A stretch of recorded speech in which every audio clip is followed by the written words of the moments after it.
কয় কেজি মাছ বাবু ওই ধরো 15 কেজি বাবু।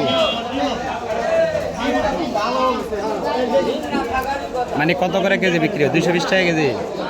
না তাহলে 220-এর ঠকা দেওয়া আছে। শিবা মাছ না নিলে 220 টাকা কেজি। এই মাছের ওজন আছে 8 কেজি 750 গ্রাম।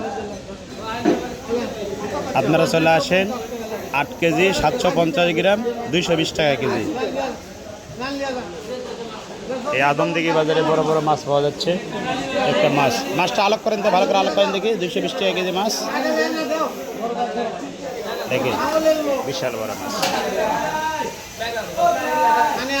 8.5 কেজি মাছ 220 টাকা কেজি, মাত্র 220 টাকা কেজি। চাচা কিনেছে, চাচা কিনেছে 220 টাকা কেজি। 220 টাকা কেজি ওই চাচা মাছ কিনেছে। ওজন হলো 8 কেজি 750 গ্রাম, 220 টাকা কেজি আমাদের আদমদিঘি বাজারে।